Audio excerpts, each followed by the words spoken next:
Good morning, Cincinnati, and welcome into another episode of the Bearcat Brunch, brought to you as always by our wonderful partners at Royal Links Golf Tours. Have you always wanted to play golf at St. Andrews? Have you always dreamt of that perfect pint of Guinness in Ireland? Well, Royal Links Golf Tours is a golf tour specialist offering unforgettable golf experiences to Scotland, England, Ireland, and Wales. Their custom itineraries are more than golf trips. They're immersive, cultural, and country experiences that will surprise and delight you both on and off the course. Royal Links Golf Tours is owned by former Bearcat quarterback Hayden Moore and his partner, UC alum Jeff Bartholomew. So if you'd like to play St. Andrews or Ballybunion or enjoy that perfect pint of Guinness, visit their website at royallinksgolftours.com or call them directly at 770-331-1525. And with that, we are off for a not so great Sunday morning edition of the Bearcat Brunch as the battle for the victory bell goes back to Oxford for the first time in a long time with a Miami overtime victory, 31-24 in Nippert Stadium. Jeff, good morning, I guess. Good morning, Dave. Maybe not good morning, I don't know. There's a Bengals game on later that hopefully will be. Hopefully. I don't know. I don't even know anymore.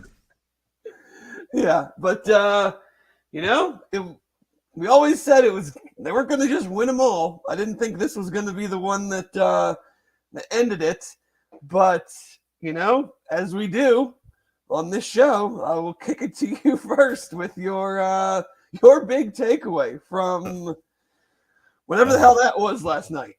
Yeah, I mean, I think it's pretty obvious. I've seen it everywhere, but the stat of, look, when you get to the red zone, like, you can't just either not convert it into a touchdown. You can't take field goal. If you take field goals every single time, even if you're playing, a team that you should be beating by a fair margin, you're going to make it tough on yourself. And, as they say, you let them back into the game, or really never putting them away or getting them out of the game. And, you give them opportunities to win it and leave it up to a coin flip of the,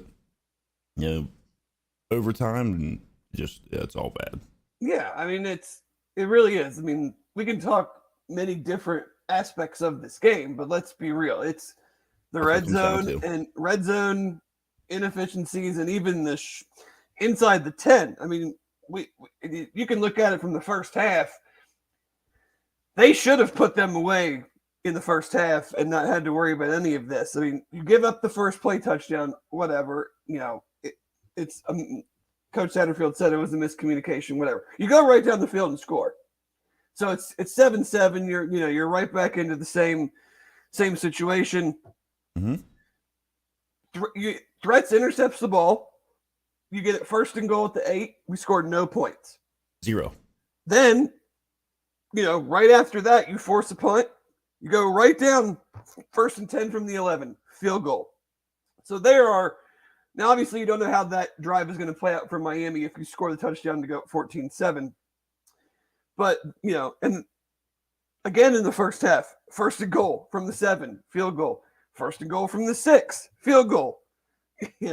First and 10 from the 18 at the end of the game, and you let a guy, the widest guy, runs in and untouched to block what's essentially a chip shot, 35-yard field goal. That's not a hard field goal that you should be able to block up pretty easily. But I mean, you give 7 trips, I think, in total, counting overtime, into the red zone, and you come away with 16 points out of that. Yeah, I know Emery's run was 7. Was really, I guess it's all 24, but I mean, Emery's run was from 17 yards, so that's red zone. But you have 49 potential points on the board, and you score 24. You're not going to win. You're not going to win games. It was just I don't you hand the ball out. We've talked about how you got to get the running game going, and anywhere up until you got to the red zone, they were firing on all cylinders. They had the running game going. They had 2 guys rush for over 100 yards. Exactly. And then when you get into the red zone, and you just get stuffed up. Yeah, Like you're not doing anything. it's 500 yards of offense between the 20s. If you told me, I said this to Aaron, and if you told me we were going to have that many yards and have I think that where's the time of possession was crazy too. Man, 36 minutes. We ran almost twice as many plays as they did. Yeah. If you told me all of these things, I would have been like, well, yeah. I mean, we probably had our emptied the bench and let everybody get out there and get some playing time, and great. Let's go into Oklahoma 3-0. Something I didn't necessarily expect at the beginning of the season. No, I didn't either. Certainly, You're moving games around, and so 2-1 is 2-1, and that's what a lot of people thought, but it's just a different 2-1, and absolutely, especially like it just offensively and defense. Like we lauded and we talked about the ingenuity and the creativity and everything the first 2 weeks from an offensive standpoint, and then I felt like yesterday we didn't see a lot of that stuff, and defensively. Especially the pick game, we talked about the attacking and aggression, and yes, Miami ran a lot more quick stuff than Pitt did because Pitt didn't run any, but like it just felt like both sides of the ball were not doing the things that we had seen them do the first 2 weeks, and I don't know necessarily what you attribute that to. I mean, I'm going to give Miami a lot of credit. They ran good stuff on offense. Gabbert was much more of a runner than I expected him to be. I mean, they only ran their other guys running the ball had 20 carries for 48 yards, and his sack adjusted numbers, he ran for over 100 yards. When you take the sacks away, and it was stuff that just like not in your lanes, and it wasn't like he was making miraculous escapability plays. No. It was just like, all right. They over pursued on this side. Nobody's open. I'm going to come out this side for 20 yards, 25 yards. I was just saying on all of those conversions where he should have been dead to rights in the backfield on every one of those that he scored it out. And it wasn't even, like you said, it wasn't like he was making some crazy cutback or like spinning out of a tackle. He was literally standing in the pocket and waiting for whoever was rushing in to bubble around him and go past him. And I mean, half of those I could have run for the first down on them, and I got a bad angle. Yeah, there's nobody there. It just felt like all night, like that they were close to, taking that one extra score, but then every time they needed to stop, they couldn't get it, or every time they got the stop, the offense couldn't, would get bogged down again, especially in the first half in the red zone. 2 sacks for the Bearcats, 5 tackles for loss. It didn't. I don't know. And I'm probably not going to go back and watch it because I don't really have. I'm not 100 total masochist, but it just didn't feel in the game, watching the game, like that it was the same stuff we had been talking about the last 2 weeks, and I think Miami did some things like they played a lot of guys in the box trying to stop the run game, and they did in the sense of like there were no big runs, but Montgomery and Emery both averaged 5 yards a carry, but we never saw the over the top like real shot throws. The one to Braden Smith, he only had 1 catch and it took forever for him to get it. Like, I talked about how their corners were youthful and I thought could get beat deep, and we never really tested that. And I didn't think that Emery was, and I come back here and look, he's 18 for 34, 265. Like, I didn't think he was quite as sharp yesterday as he had been the first 2 weeks.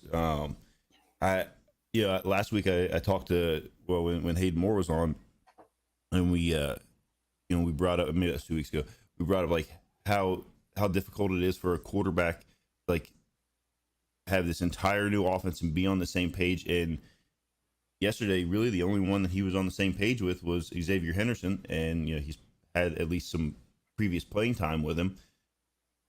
it kind of looked like what I expected to see in the EKU game, of guys that weren't exactly right where they were supposed to be. Guys making cuts or not making cuts when they should be, and things not flowing properly. Like, yeah, you start to go, and then they have some mess ups. And I thought that would be what we saw in week one.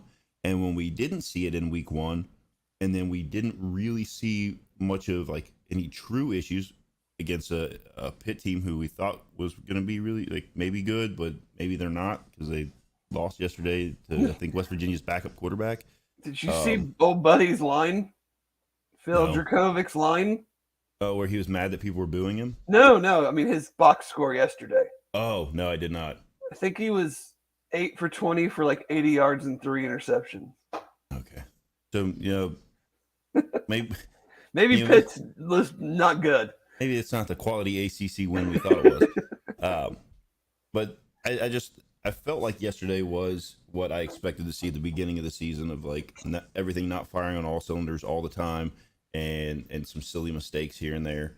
And instead we get it in week 3 in Nip at Night in the all blacked out unis. Yeah, at home. Like, I totally understand any fan reaction. That doesn't mean I necessarily agree with it, but like, is a poor performance all the way around. I mean, you have, no touchdowns in the red zone. You got a defense that, you look at the box numbers, it's like not too bad, but situationally, it didn't play out very well. And then you have a major special teams error when all this stuff could have been wiped away. Like, we could have been on here right now talking about like, hey man, that shit's not going to play in the Big 12, even against some of the teams that we don't think maybe are as good as everybody thought coming into the year, but they figured it out. They got the win, whatever, blah, blah, you're not going to, everything's not going to be pretty. But now you end up losing it because of those things, so it's spread across the board. Like, everybody's going to focus in on the red zone stuff. And I totally agree. But like, you can't have a miscommunication on the first play of the game with the only guy that they're going to throw the ball to. Yeah. For 77 yards. Like, let's not shortchange him 79 yards. Like, okay. Did you watch the UMass film? Did they throw it to anybody else? Like we talked about, he had 16 catches coming into this game. Nobody else on the team had more than 2. How do you have a miscommunication on that guy on the first play of the game? Like, just inexcusable things all the way around, in my opinion, that, that should not be, should not happen. I mean, when you go back, and I know we were just talking, like, but when you go back and like look at their stat lines versus like our stat lines, this game shouldn't even have been close at all. I mean, let's see, they had a guy that had three receptions, was the top receiver. But they spread it out a little bit. But we've got a guy with 12 catches, 140 yards, and no touchdowns. Yeah, I mean, 200-yard rush. But you have to make, that's the thing, is you have to make the plays in the moments that, the high leverage moments, and they didn't make them yesterday. Whether it was missing a block, not being in the right spot on defense, getting another pass interference call, having the field goal blocked. Like, their punter had 2 60-plus yard kicks.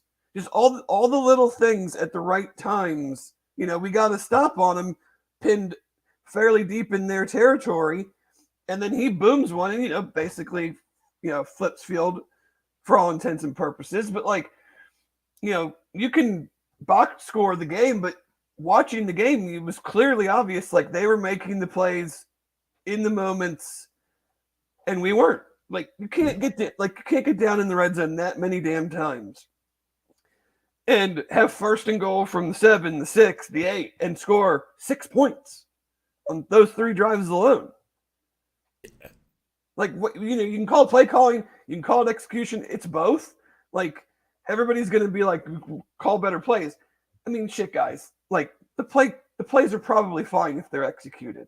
Like This is true. every play call on 3 drives inside the 10-yard line weren't bad. Like block somebody, make a play. Like it's frustrating. It's frustrating is what it was. Is like sit there and watch it and like slowly have the feeling like setting in, like things aren't changing. They're not figuring this out. Like this is going to come down to the very end of the game. Yeah, I mean, yes, and then that's on the coaches to make adjustments, right? But, you know, with formations or personnel groupings or whatever. But like when it push comes to shove, we ran for guys, come on.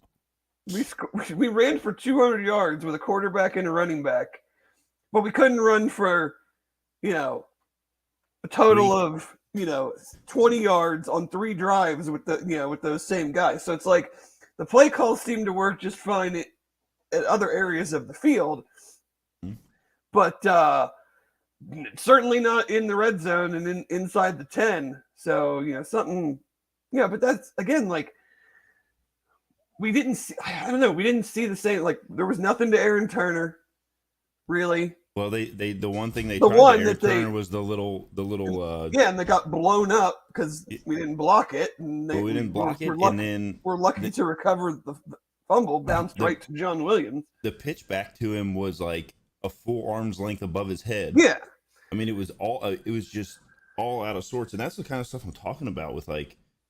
That's the stuff you expect to see at the beginning of the year. That's the weird thing is like the execution and the operation was for the most part very clean the first 2 games, and it just was not for whatever reason yesterday.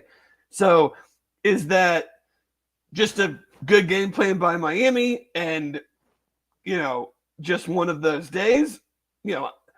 Is it a sign of things to come against better competition? I mean, I'm not going to read too much into it this morning, but like it'll certainly be something to watch. Like, is my, but like, I don't know. I understand everyone's frustration, but like the plays were there to be made. I mean, they made plenty of plays throughout the majority of the game. Didn't make them when they needed to inside the red zone. You just you give up 4 points on 3 drives.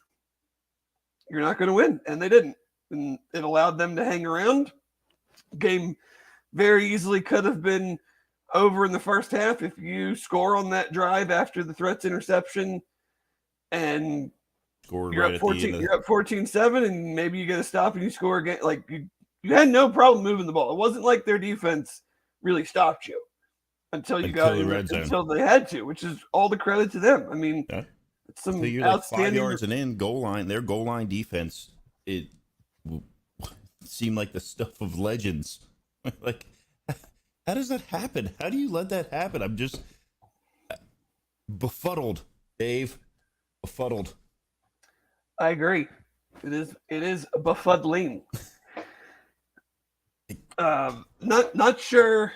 I mean, obviously, Ryan Montgomery got all the carries for the majority of the game. Not sure if something happened to Kiner, and I'm just not aware of it, and that's why he went with Montgomery. He was back in at the end. I know he was. Yeah, that's so. I don't know if they just went with Montgomery because like he's a little more shifty. Like I was talking to Aaron about this last night. Like I don't know if they thought with him being more shifty and they were having difficulty blocking these guys down the red. I don't know. It was very strange because like a lot of people brought it up. Like where's Corey at? Like, he ran the ball well. He played good. So I mean he certainly took advantage of his opportunity. We just wish we could have gotten better results down there inside the red zone. That's I mean, and that's the thing. Like I was looking on Game on Paper today. Did you look at that? Yeah, it's almost all green. Yeah, except for red zone success rate. So like everything about the game it really just boils down to what happened inside the 10s because. If you're looking at it from a data standpoint or an analytical standpoint, like outside of some, and this is again Miami, they didn't run a lot of plays, but they averaged like 10 yards a play, or 7 yards of play, 10 yards a pat. Like the defense was just not good enough in some of those situations. Now that but it all works together. So I'm not putting the blame on them. I mean, you don't score with that many trips inside the red zone. That's on you. Right. But their offense wasn't. We didn't exactly choke them out, so to speak, like they did to Pitt in the first half. Like they had success moving the ball, whether it was throws, whether it was Gabbert running. Well, it seems literally like every time we would get, like, what were they on third down? I think they were okay. So fourth, really, that's not even that great. They were 4-10 on third down. It just seemed like when they the pivotal third downs where it was like, okay, so maybe there's like some 3 and outs we throw in there, whatever, but then we didn't capitalize on the backside of it, and on the ones that mattered are the ones where we over pursue around the outside. There's literally nobody in front of him, and he scoots off for a first down. You're like, there's nobody. It's seemingly not one defender in the middle of the field, and dudes having to come from 15, 20 yards deep to come all the way up and stop him, or he's sliding down, or sliding out of bounds or whatever. And he just it was not what I expected to see. The line. Yeah, I didn't have this on my bingo card. No, and that's It's 2 weeks in a row where, like you said, they did a really good job on third down against Pitt, but it was like the 3rd and 8 or 3rd and 12 that they would pick up, and it was kind of the same thing yesterday. But I mean, that's the hard part of trying to analyze this, is that did Miami just play a really, really good, inside the red zone game? Because UC did not struggle to move the ball. Like, they got down there how many damn times, but couldn't score. So it's it's kind of like, you throw the baby out with the bathwater, because it's like they did a lot of good things, but then just couldn't convert, and that's the only thing that really matters when it comes down to it. Yeah, and I mean, like, going into halftime, it was like I was talking to some people, and then like kind of looking around the NCAA throughout the day, and there was a lot of games were kind of weird going into half, and so and you want to think and believe, like, okay, a lot of these games, a lot of times, the one team comes out and is doing whatever they need to do to keep it close, or maybe they even have the lead going into the half, and then the better team gets into the locker room, and they're like, look, like, we can't have this anymore, and then you come out and they blow them out of the water in the second half, and you get away with a win, and you move on. And it was like the gears were still stuck in the second half, and like, it's got to get fixed by the time you get into next week. And I know it's been our bread and butter through 2 staffs, really, but like the tight end stuff with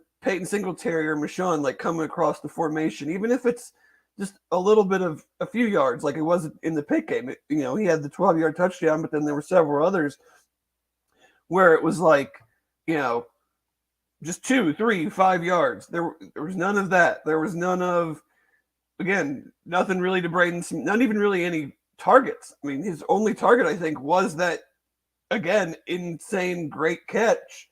But no, none of the orbit motion, no jet sweeps, no, and again, I say this from after tailgating and having a good time, and like, I'm not game planning. I don't know what they're looking at to say, this, they're going to take this away by the way they run this formation and whatnot. So this is just a Sunday morning quarterbacking type thing, but right. It was just confusing, a little misunderstanding to not see some of the stuff that had been successful in the first 2 weeks in a game when they had no problem moving the ball but couldn't capitalize. So maybe, you see a few different things on those second, third, fourth trips into the red zone after you realize what maybe your plan was, and now it's not working.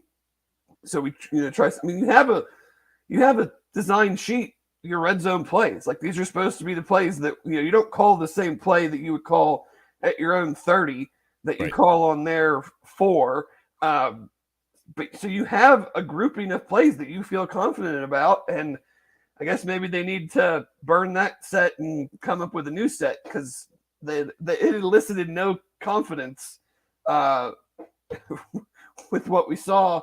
But I'm going to give Miami credit. I mean, they played a great game. They especially played a great defensive game in the high leverage moments. So kudos to them. And you just have to come back today, tomorrow, get ready for a team that is humming, that is going to probably score some points, and you're going to have to figure out a way to stay with them, and figure out how to capitalize, because I think we have talent on offense. Like, Yeah. Oh, Emory Jones has been a much better player through 3 games than I have seen out of him, especially at Arizona State. Yeah. But even and he's much older, more mature, and all tons of things go into that.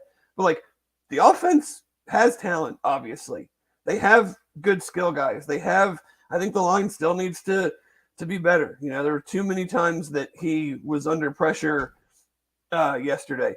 But they have offensive talent. They just have to be able to, in this case, capitalize on it. And next week they're going to have to. It's going to be a shootout type game if they want to win.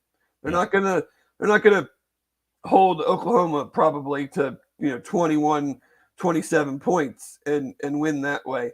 So, we just have to figure it out, because they now's the Big 12 schedule, and Oklahoma's playing good. Right after that, BYU, I think, is probably a little bit of a surprise going into Arkansas and getting that win. So it's not, you can't sit around and think about this one for too long. No, I mean, it's what we talked about. When you get into the Big 12, you're not going to have you're not going to be able to stack weeks and weeks of opponents that are very beatable. It's going to be these coin toss games that we talked about. Alex brought up a good point over here. I actually I noticed this coming out of the half. It did seem like we put a spy on Gabbert on like a third. It was a 3rd and 15 maybe, or it was a 3rd and long. And he did get out. We over pursued around the outside on the edges, and he squirted straight out and was running for what would have been a first down, but we had a spy on him, and I don't remember if it was Greshik or if it was Pace. I think it was Greshik was right there and just kind of ran him out of bounds, kind of pushed him out of bounds. And I was like, oh, okay, like we kind of figured that out, that he's going to be able to pop out on these little on these longer 3rd down conversion attempts. And then I don't know that I saw like a spy on him again. Yeah. And it's something that where he's saying that they implemented the spy. Yeah. And it worked. It did. And then I didn't see it again. And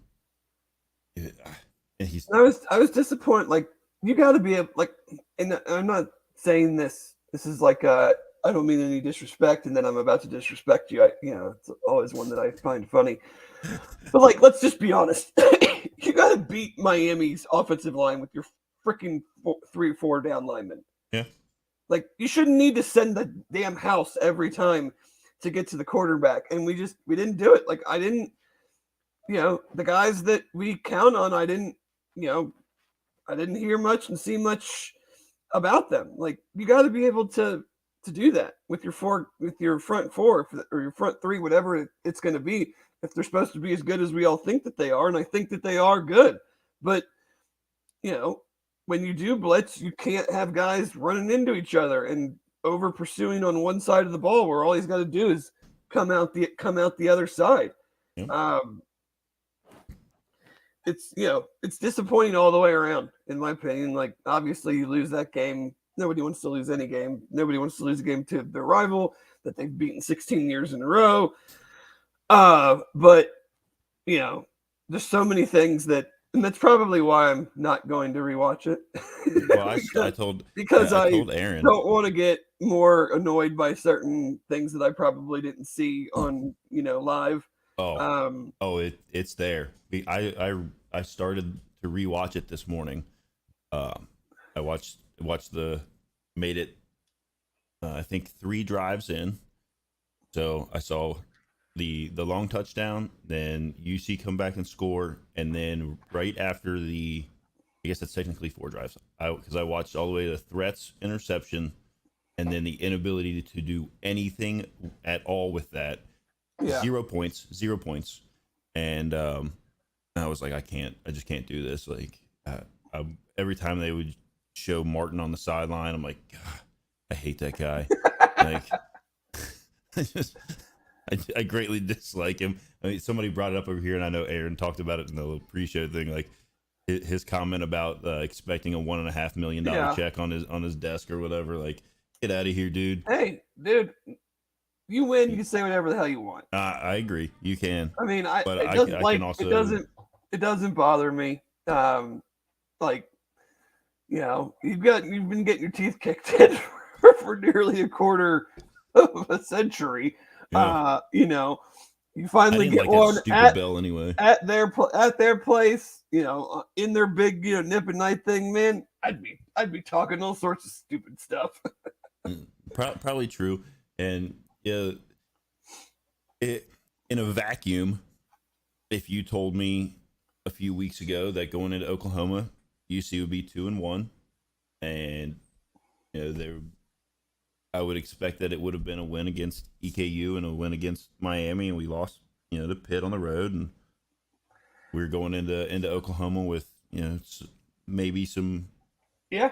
This could be a nice little upset win or whatever, but yeah, I mean, I think you take it out and you. Yeah, expectations change, and that's how sports work. I mean, just because you went into a year maybe not expecting something, you're not going to hold on to that if your team is showing you otherwise. But now they show you this, so maybe it's back to more of where maybe there's a little pumping of the brakes needed as you see how other teams perform, and you more data points. I still like a lot about. I still like a lot about what this team has and what this team can do, but there was a lot from yesterday that is concerning on all aspects. All the way around. I'm not one to tell people how to fan or what they want to do, and I know we've said that like before. So like if you want a wholesale change of the entire program, like for the next 72 hours until maybe some things settle in, and like that's cool. Like, have at it. I'm not going to yell at you. I'll listen to your opinion if I don't have to agree with it. But Alex just rewatched the Pitt game instead. I think I've watched that enough. Yeah, but it's you just get frustrated with it. But you gotta move on. There's more games on the schedule. At the end of the day, they do all count the same. This one just counts different emotionally because of what it is and who it's against. And I think it's also frustrating because I think the majority probably didn't expect the Pitt win. Right. So you get the Pitt win, and now you're expecting to be 3-0, and you're looking at it like, man, this team's already 3-0. You got 9 games left. We only need 3 to go to a bowl. Like, the Big 12 is not looking like, outside of maybe the very top of the conference, it's a lot of muddled middle. Mm-hmm. And you're thinking, okay, man, maybe we can have a little bit better year than everybody, thought we could going into the season. And that would be a very nice first season for this new program, new staff, and a new conference. But now you're like, okay, now we're 2-1, and we got a really tough game coming up. And, if they drop that, then they're 2-2, do the schedule game all you want. But I think that's where the frustration comes in, is that the game was there to win. It wasn't like you just played a much better team and you couldn't do anything about it, and just wasn't your night or whatever. Like, the game was there. We didn't have 6 turnovers or there was no crazy injury. Like you did everything you needed to do to win the game until you got down inside the 10-yard line. Right. The part that mattered, like, I saw people saying stuff like, "Oh, well, it's okay. Like we were down there. Like we should have had those points. If we have those points, we're winning." I'm like, but we don't have those points, and we're not winning. If we had this point, yeah, great. If I was 6'5", I might have been a better basketball player. And then they fall back on we were only expected to win 4 games this year. Don't give me that shit. I'm like, that's stupid. I don't like that. That is a bad argument. Don't rationalize. Yeah, don't rationalize losses because they weren't going to be very good. So let's dive in even deeper. Like, okay, we were only expected to have 4 wins. Well, one of those 4 wins was expected to be the Miami game. So, yes. And we didn't. So right. You can play that game all day. Like they didn't get it done, and I'm sure they all know it. And hopefully we see a little different outcome next week. It's certainly not going to be. It doesn't get any easier from here on out. No, there are no more easy games left. Like you can't look at your schedule and be like, oh, we get a break this week, because you don't. I don't care how some of these teams have performed so far this year. You're in a Power 5 conference against teams that have 3, 4, 5-star guys on their roster, and you're gonna run into that. Take everything yesterday and put it up against any team we're going to play the rest of the year. You're going to lose if you can't convert like they couldn't convert yesterday. So there's really maybe not a whole lot else needs to be said. I mean, this one was we got into it and we dug into it and talked about it, but like it's pretty cut and dry what happened. Yeah, I think Darren brings up a good point. I kind of mentioned, I thought that they maybe did look a bit like they were potentially looking past Miami, because they know they got Oklahoma coming in, but I don't know, and I don't buy into the there was the talk that you got all these guys from the portal and whatnot, and like they don't have the same feeling for the rivalry, and they're not getting up for it the same way that like local kids would get up for it, and yeah, I don't really buy it because it's not like it was a lethargic performance. Like everything stopped when they got inside the 10. Yeah. So you can't say like, oh, well, they were up for the game, in between the 20s, but then once they got into the 10, they looked past them. Yeah, that's also fair, and I don't buy that kind of thing either, because we can talk about it here briefly after all this is done. But like you look at a team like Colorado that had like a wholesale change of their entire roster overnight, and they were pretty fired up for that rivalry.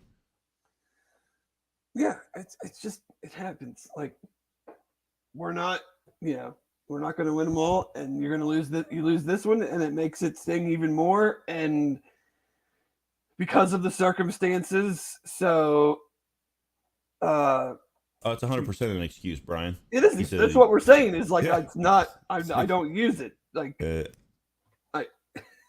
I don't like the whole, like, oh, we were looking ahead, or oh, we didn't want to, the old SEC trope in the meaningless bowl game. Like we didn't want to be here, blah, blah, whatever. So yeah, it was a weird game offensively. Like G-Mac said, you kind of did whatever you wanted to do until you got inside the 10. We did only punt twice. Yeah. They punted, I think, 4 times. We punted twice. We each had 2 turnovers.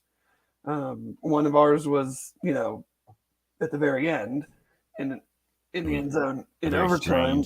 I'm not sure what happened there. Someone I don't know if someone fell down or ran a wrong route. He threw it, he clearly threw it to a spot that he thought the guy was going to be. Well, I think that's what when I was talking to Aaron last night, because I brought it up he said in his, when they talked to Emory after the game, that he thought that there might have been a pick somewhere, because he was expecting, I don't know who to come across there, and he thought there was PI, not a pick. I thought there might have been a pick, but he thought there was PI. Okay. And that's another thing. Obviously, like I don't know, I'm not a fan of like Wiggins fell down, okay, and he thought he was knocked down, but he threw it to where Wiggins was supposed to. He said there was a drag route. Wiggins was supposed to come across the middle and come open, and he ran into. I guess he ran into traffic and fell down, and nothing was called, and probably shouldn't have been. Like, well, I don't know. There's Because going to be traffic in the end zone. If you're going to call an illegal man downfield from the 2-yard From line, the 2, what are we doing? if you're going to call that, you should probably call every little nitpicky thing in the game. The only other officiating thing I wanted to ask about: how is there not a flag on Ryan Montgomery getting headshot? Getting like depleted when the ball is well over his head. How's it not defenseless receiver, unsportsmanlike conduct? Like that has to be something. And the guy was standing right there looking at it. I had it, and he just like shook his head. No, that you're allowed to do that. That's fine. That's all clear. Like, that there's a flag on that play 99.7% of the time. Whatever. It's because I never broadcast in the daylight. I'm a broadcasting vampire. I work night shift. Now I'm going to go back to cooking geta and hash browns. I'll bring some over to my house when you're done. So, yep. I mean, put a bow on it. Yep. Sucks. Forget about it. Move on. Figure things out for next week against Oklahoma, because that's it's going to be an interesting. Yeah. Get our buddy Dylan Gabriel back in Nippert Stadium. I don't like that guy either. There's a lot of people I don't like. Well, I know there wasn't a very good, I guess, slate of games yesterday, especially the early games were quite a chore to try to find something worth watching. I did enjoy the OU Iowa State slog that you could show that to detainees and try to get them to spill the beans on something. That's like a form of torture, that game was. But obviously it was not a good day for the Simone household. The Vols apparently looked like total garbage. Michigan State got throttled. We really need a big bounce back from the Bengals today. Or it's going to be a pretty lost football weekend. I mean, Georgia was down 14-3 at the half. They ended up winning 24-14. Like, they came back and found a way. Notre Dame was tied up, or a 1 touchdown lead going into the half. They ended up pulling away over Central Michigan. Boston College really put it to Florida State and just didn't finish things off. Lost by 2, which is good for them. Marcus is banned, by the way. Oh, my brother-in-law, his wife went to Tennessee, and so like he's like also a Tennessee fan by proxy, and so he was like breaking things down. I watched one terrible loss yesterday. I don't need to watch a second, so we'll just let that one die. And then you got Alabama, South Florida, which was tied 3-3 for, it seemed like, ever. And then I think Alabama also has like 700 quarterbacks, and I'm stunned that an offense orchestrated by Tyler Buchner is not good. Well, he didn't orchestrate it for very long, because I think he went like 3 for 14, and then they pulled him out of the game, and then put somebody else in that also couldn't do anything. Oh, did they put Jalen Milroe in? No, I want to. Or did they put the freshman Ty Simpson in? Yes, Ty Simpson was in. Yes. What's wrong with? Is Jalen Milroe hurt? I have no idea, but Tyler Buchner was 5 for 14 for 34 yards, no touchdowns, no interceptions, with a QBR of 15. And then they put Ty Simpson in, and he went 5 for 9 for 73 yards. Oh my god! Yeah, it was not good. Their running back Roydell Williams had 17 carries for 129 yards. Yeah, they ran it pretty well, but I mean, Ty Simpson had 9 carries. Well, this isn't fair because yeah, I mean I'm that sure he was sacked a lot because he has this negative this whole 12 week yards. just felt like this whole week just felt like a survive in advance type of week, and everybody was anticipating next week and all the big games, and you had Georgia, Alabama, play with their food quite a bit, but end up winning, and UC was did not do that. So I mean, that's the thing is, how many games are you going to win when you don't play your best, but you still figure out a way to get it done, knowing that you're not going to play your best. 12 more than likely, unless you're, in the national championship picture, you're not going to play your best 12 games out of the year. I mean, we didn't play our best the year we went to the playoff in some games and just figured out ways to win. So it felt like that was kind of the day yesterday. Well, you got Missouri beating Kansas State on a 61-yard field goal. That thing would have been good from 70. Well, their kicker is like 250 pounds. They call him the thicker kicker. He needed every ounce of it, apparently.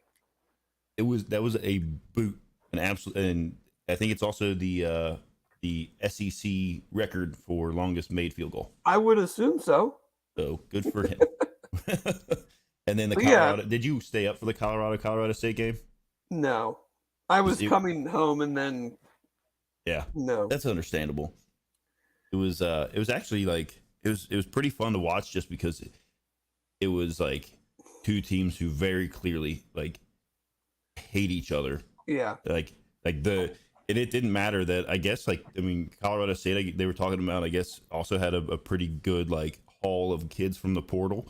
So like you're talking about you brought in kids who were putting this jersey on for the first time in this rivalry, and like they clearly were like both teams were just like out for blood, and it built up over the week or whatever. They made, there were comments made back and forth that I'm sure people have seen and read about, but it was interesting to watch that game go down. Like Travis Hunter, I think, got taken to the hospital. I don't know what's going on like with that, but he's out for a couple weeks. It was an ugly late hit. I saw that collision like right in the chest.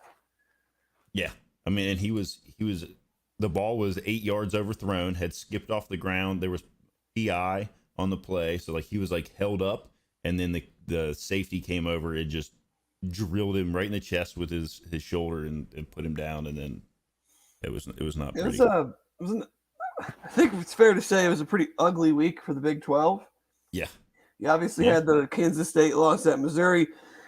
Iowa State loses at Ohio, scores 7 points. Baylor wins 30-7, but that game was 16-7 well into the second half against LIU Brooklyn. Oklahoma rolled, UCF rolled, South Alabama dog walks Oklahoma State at 33-7. Oklahoma State didn't score until the fourth quarter in that game. South Alabama's good. Like, I'm not surprised they won. I'm surprised they won 33-7. Yeah, the West Virginia game, BYU, that's probably pretty big win there. And then TCU crushed Houston. Texas kind of slept walk, which I was expecting after the Alabama game. Slept walk past Wyoming, and then Kansas got everything they wanted from an 0-2 Nevada team. So it was not a pretty week all the way around. Just I don't know, Dave. I want to forget about this one this week all the way around. There's no other way to put it. Yeah, that's all you. I did text you last night and say that I just wanted to sit here in silence for an hour, see how it goes, but we had enough to talk about, I guess. Absolutely. What talk a little Bearcats in the NFL week 1. I think Ivan Pace. I mean, he's the train of how did this guy not get drafted tweets is not slowing down. He had a solid week 1, and then again Thursday night. He led the team the first week in tackles. Yeah. So you get that. We can run down the list real quick. Mike Boone was He's with the Texans with three. He had 3 receptions for 18 yards. Let's see if there's anything that was like really stuck out. Kobe Bryant had 9 tackles. Brian Cook had 9 tackles on a fumble recovery. Jerome Ford, even though the Browns destroyed the Bengals, Jerome Ford didn't have a super great game. He had 15 attempts for 36 fumble. yards. Yeah. Derek Force had 5 tackles. Sauce Gardner had 3 tackles. Here's the surprise of the day. Jason Kelsey allowed 0 sacks. Oh yeah, stunning. Unreal, that guy. I mean, how does a guy that's another one. That's another one, Dave, of a guy that they're like, how is he so good? He's small, like he doesn't fit the typical center position or the typical position he's in, and he's just made an absolute Hall of Fame career out of it. Oh yeah. I mean, did you watch the Kelsey thing on Amazon Prime yet? I haven't watched it yet. Ed's been trying to get me to watch. I just haven't had time. It's good. They did a good job. And Desmond Ritter did everything he was supposed to do in the. Yeah. I mean, it wasn't like a huge gaudy stat line. But he doesn't like if they. He wins. I'm trying not to be like a Falcons. Like, they're like the Lions and the Falcons are my NFC teams. You know, for whatever that's worth.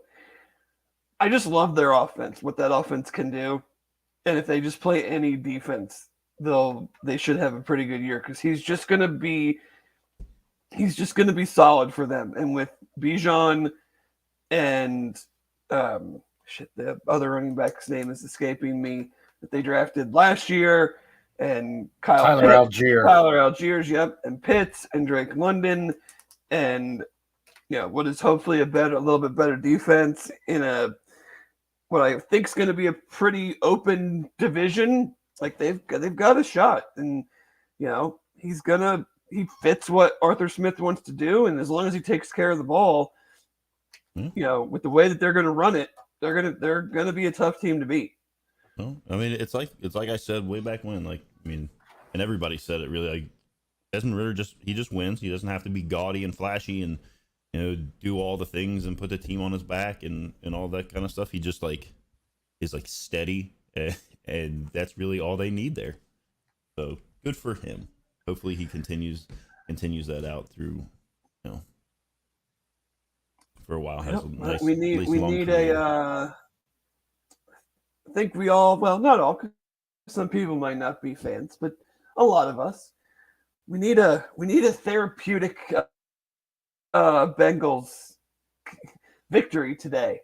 Yeah, I think our sports emotions and fandom need a much better showing and a win. That's for sure. That's absolutely what needs to happen today. I will not be able to, I won't be able to watch the Bengals game. My son has a football game. Bologna sandwich asked us Ravens game, and 24-17 Bengals. I'm gonna say the Bengals get things together. I'm gonna say 20.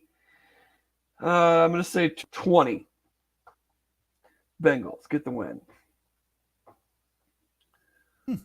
I do. Before I know we're I'm really just coming up praying at this point.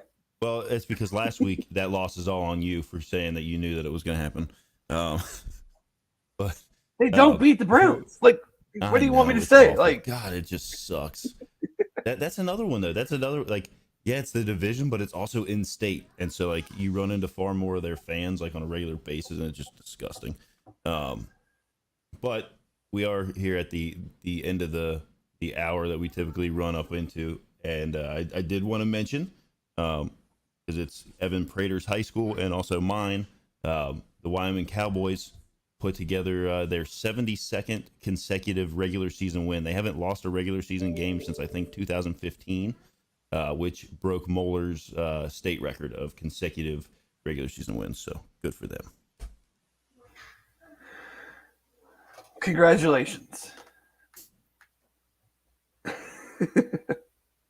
But that is quite the accomplishment. But no, I think that's about all I want to talk about yesterday. Mm-hmm. So and we never will talk about it again. Again, I want to thank everybody that joins us live. It's always a lot of fun to get to interact with everybody. Please like, subscribe, all those things that the professional podcasters tell you to do. And we will be back next week with another edition of the Bearcat Brunch, brought to you as always by our Royal Links Golf Tours partner. And hopefully next week we are talking about a big win. Absolutely. As the Bearcats face Oklahoma in their first ever Big 12 game. So thanks to Jeff. Thanks to everybody for joining, and have a great Sunday.